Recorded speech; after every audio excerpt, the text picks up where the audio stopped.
Bayangkan ini, Anda berdiri di ruang pengarahan pemerintah di suatu tempat di Eropa. Suasananya tegang. Seorang menteri menggeser sebuah laporan di atas meja. Angka-angka di halaman tersebut dilingkari merah. Seorang ajudan mencondongkan tubuh dan berbisik, kita bergantung pada mereka sekarang. Ikas itu. Anda berasumsi ini tentang minyak. Tentang logam tari, bertal himbert, ini pupuk. Domestik negara agak biturkan, gor bokingkok, negara adidaya. Anak miugi ngama memcering anda adrejuj. Akhirnya syuting Indonesia. Negara yang dulunya disebut negara berkembang masih mengejar ketertinggalan. Diam-diam telah memposisikan dia jadi di pusat ketahanan pangan dunia.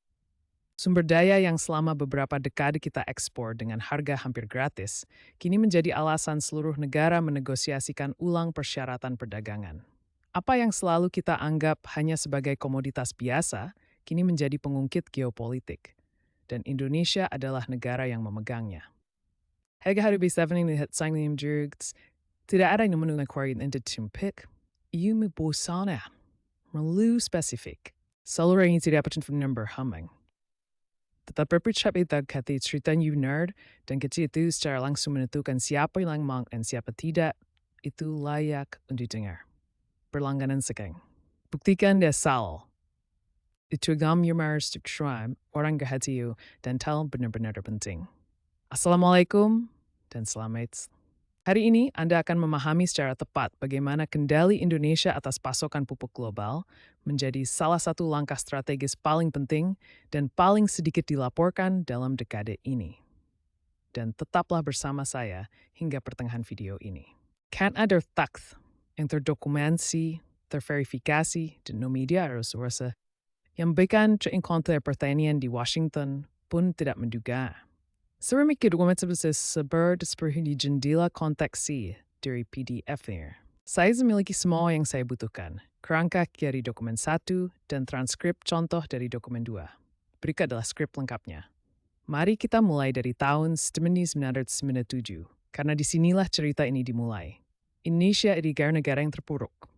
Krisis keuangan Asia telah menghancurkan perekonomian. Rupiah anjlok. Pabrik-pabrik tutup. Dan di antara sektor yang paling terpukul adalah pertanian, tulang punggung negara yang memberi makan lebih dari 200 juta orang. Indonesia mengimpor beras, mengimpor kedelai, dan yang paling memalukan, mengimpor pupuk yang dibutuhkan untuk menanam pangan sendiri. Sebuah negara yang berada di atas tanah vulkanik paling subur di bumi, bergantung pada input kimia asing hanya untuk menjaga ladangnya tetap hidup. Dunia memperhatikan. Dan dunia menertawakan secara diam-diam dalam dokumen kebijakan dan percakapan di ruang rapat. Narasi itu sederhana.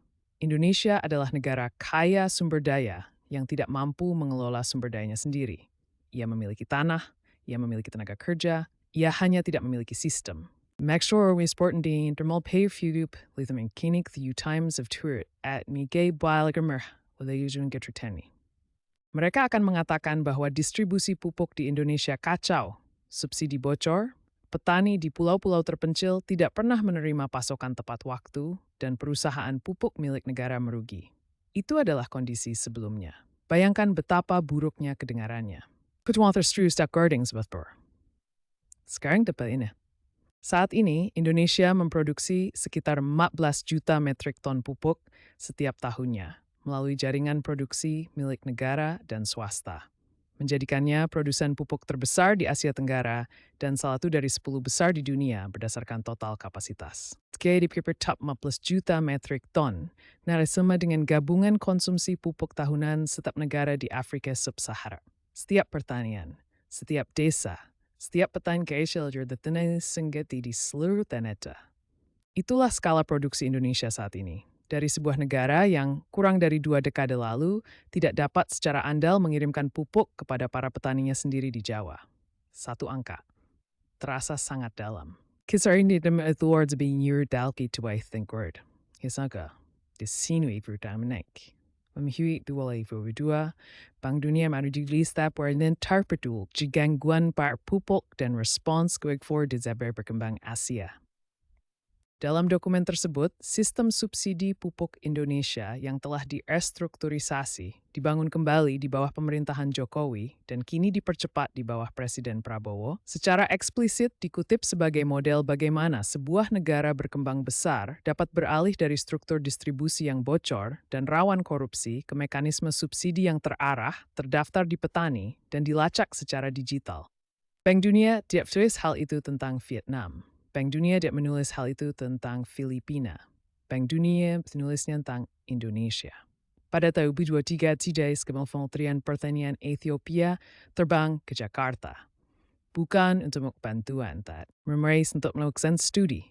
Ethiopia, sebuah negara yang menghadapi kerawanan pangan akut dan sangat membutuhkan peningkatan akses pupuk domestik untuk 130 juta warganya, mengirimkan para pejabatnya secara khusus untuk meneliti bagaimana PT Pupuk Indonesia, perusahaan induk pupuk milik negara Indonesia, mengintegrasikan rantai pasokannya dengan basis data petani kecil. Mereka ingin meniru model tersebut. Ini bukan rumor. Hal ini didokumentasikan dalam laporan Organisasi Pangan dan Pertanian PBB Kerjasama Pertanian Selatan-Selatan yang diterbitkan pada tahun 2023.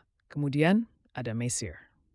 Pada tahun 2024, penasihat kebijakan pertanian dan ekonom petrokimia Mesir mulai secara formal mempelajari struktur harga pupuk nitrogen Indonesia setelah perang Rusia di Ukraina menghancurkan rantai pasokan urea global.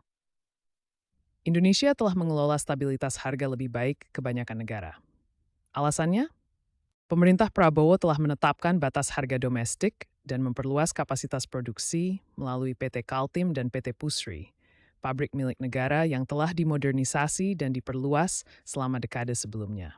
Analis Mesir menyebutnya dalam komentar yang dipublikasikan sebagai contoh langka dari negara berkembang yang mengubah investasi industri domestik menjadi perlindungan strategis terhadap ketahanan pangan.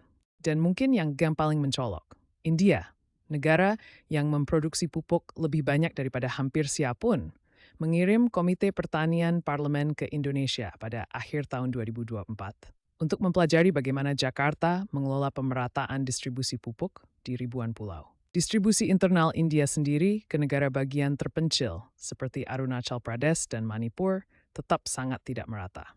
Indonesia memiliki model yang layak untuk dipelajari. Tapi tunggu, Anda mungkin bertanya Indonesia, mengapa bukan Tiongkok yang memproduksi pupuk dalam jumlah besar maupun dunia? Mengapa bukan Jerman, rumah bagi BASF, salah satu perusahaan kimia paling maju di dunia? Mengapa bisa happen ini kadang belum terdapat pertentangan Jawa Barat ini dan mengejutkan?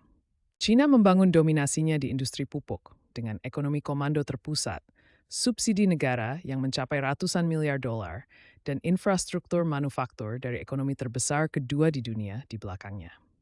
Jerman dan industri kimia selalu satu membangun industri yang terhapus dengan akses ke penelitian Uni Eropa dan tenaga kerja teknik yang paling bersisikan di Eropa.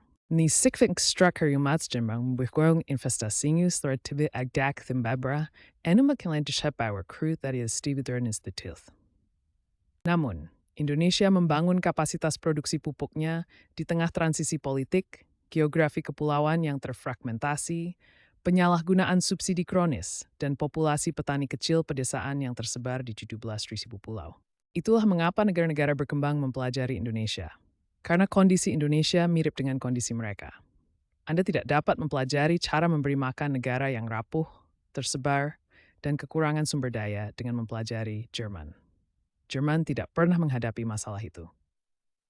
Mempelajari kebijakan pertanian berkelanjutan dari negara yang memberi makan 260 juta orang di 5 zona waktu dengan anggaran terbatas, jauh lebih bermanfaat daripada belajar dari Kementerian Skandinavia dengan hibah penelitian tak terbatas dan populasi sebesar Jakarta. Keduanya dapat membangun kebijakan. Literary baik satu mejak in Utah bersan hidup dalam skala besar. Numbers is mlat 100, karena sebuah strategi yang juga mencakup sengit. Sistem memberi iurat status kekurangan serius. Distribusi di provinsi-provinsi timur, seperti Papua dan Nusa Tenggara Timur, masih mengalami keterlambatan dan kesenjangan logistik yang menyebabkan petani harus menunggu berminggu-minggu untuk mendapatkan input selama periode tanam yang kritis. Segstresi dat subsidi pupuk. Het is hartstikke malis members like dit het singer gajuwer petani zichi swil tubeftain berdoing to the formal rin amai score purse. Dan ada kekhawatiran yang terus-menerus dari para peneliti lingkungan di Institut Pertanian Bogor tentang ketergantungan yang berlebihan pada pupuk urea yang kaya nitrogen yang menyebabkan pengasaman tanah di daerah pertanian yang padat di Jawa dan Sumatera. Ini bukanlah tanda kegagalan. QT, we unlit the board clearly for the bofrinet. Ingstars ntalin net zero. Pertama, Indonesia bukan hanya konsumen sistem pertanian global. Indonesia telah menjadi titik acuan tentang bagaimana negara berkembang dapat membangun ketahanan pangan dari dalam keluar. Lembaga-lembaga terkemuka, laporan-laporan yang terdokumentasi, delegasi yang melintasi benua. Ini bukan kebanggaan yang dideklarasikan sendiri. Ini adalah rekam jejak. Kedua, kondisi yang kurang menguntungkan yang pernah membuat tantangan pupuk di Indonesia tampak tanpa harapan. Geografi, kemiskinan, distribusi yang terfragmentasi, justru yang membuat solusi Indonesia berharga bagi dunia. Solusi yang dimengertikan lebih mudah diterapkan di berbagai tempat daripada solusi yang mengunit nyaman. Kegewarga negara Indonesia ithamia the story bit. Sistem paling global tekanan yang banyak besar. Dadgoit lim has thoriutik with geopolitics, dat utin the small tanjang uria nam alkanitanem. Kemampuan Indonesia untuk mencukupi kebutuhan pangannya sendiri dan semakin membantu negara lain untuk mencukupi kebutuhan pangannya bukanlah hal kecil. Itu adalah bentuk kekuatan dan itu adalah tanggung jawab kita untuk melindunginya. Menurut Anda, Nukirim Talbis yang daltalkan strategi pupuk Indonesia tuliskan in komentar. Gicat sunukut. Dalam video ini membuat aspek propaganda berast mencuit secure. Karena masih banyak kisah tentang Indonesia yang sudah diketahui dunia, tetapi belum kita sadari.